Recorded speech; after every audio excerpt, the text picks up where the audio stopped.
मी बोरकर गुरुजी, विश्व ज्योतिषाचार्य, ब्रह्मांड ज्योतिष कार्यालय रावेर.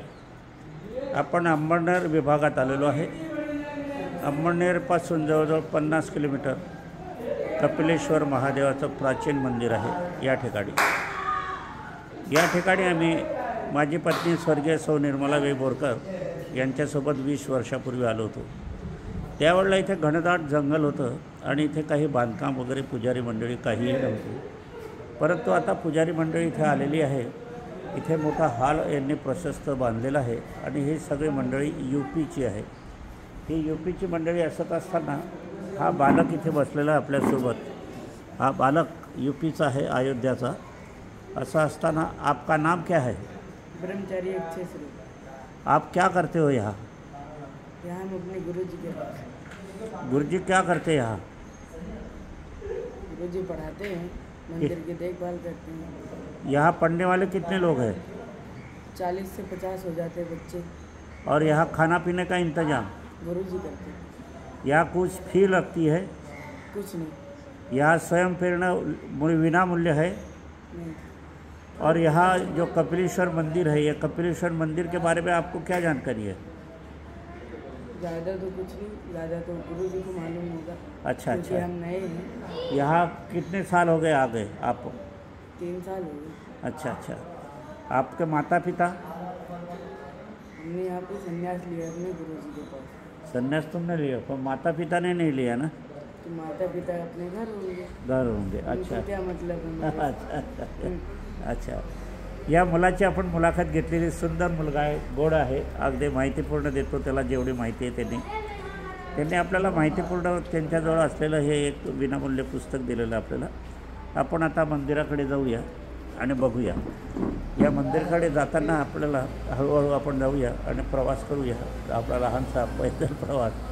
आपण इथे अचानकपणे आज श्रावण सोमवार, आता आज बुधवार आहे, त्यामुळे इथे गर्दी काही नाही.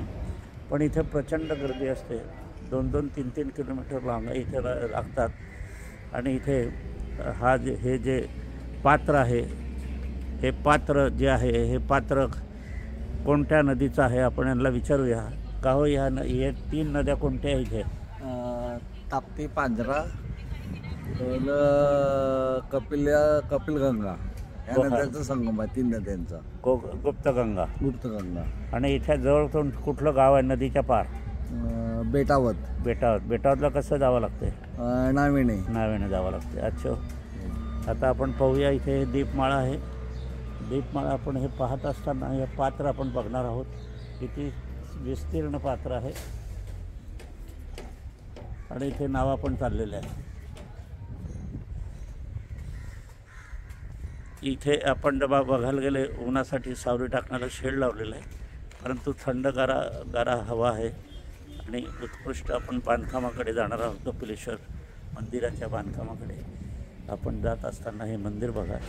किती सुंदर अति स्थापत्यकलेचा उत्कृष्ट जळगाव जिल्ह्यातील हा आपल्याला विभाग दिसतो. या ठिकाणी आपण पाहत असताना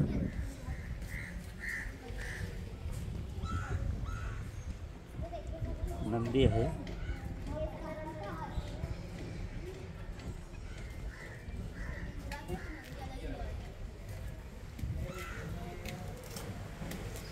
नंदीच्या गर्भगृहात आपण जात आहोत. महादेवाच्या गर्भगृहात जात असताना इथे आपण पाहायला गेले तर आपल्याला महादेवाच्या ठिकाणी प्रत्येकाच्या ठिकाणी नंदी दिसतो. परंतु या ठिकाणी आपल्याला कासवाची प्रतिमा दिसते. ही कासवाची प्रतिमा आपण पाहूया. असं हे गर्भगृहात आपण जात आहोत. गर्भगृहात जात असताना या ठिकाणी आपण महादेवाचं दर्शन घेऊया. ही जुनी प्राचीन मूर्ती आहे.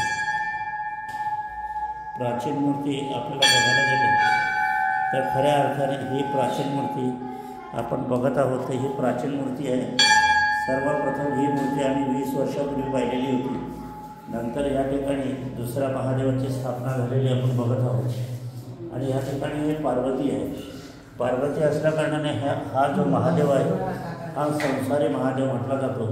हा मर्तिक महादेव नाही, संसारी महादेव असल्याकारणाने इथे आपल्याला पार्वतीचं स्वरूप आपल्याला या ठिकाणी दिसत आहे. असो, आपण या ठिकाणी जात असताना इथे भक्तमंडळी अभिषेक करून राहिलेली आहे, तरुण मंडळी आहे. अगदी भक्तिभावाने इथे अभिषेक केला जातो. आम्ही उभय दाम्पत्य इथे 20-25 वर्षापूर्वी आलो होतो. इथं त्यावेळेला घनदाट अरण्य होतं. इथे पाय ठेवायला जागा नव्हती, भीती वाटत होती त्यावेळेला. मात्र आता इथे भीती वाटण्याचं कुठलंही कारण नाही आणि यशस्वी आपण इथे अगदी सुखात येऊ शकतो.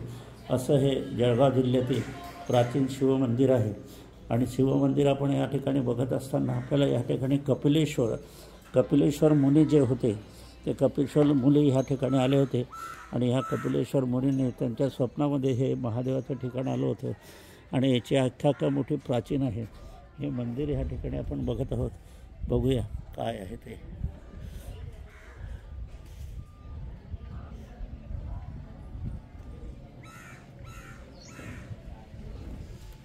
असो,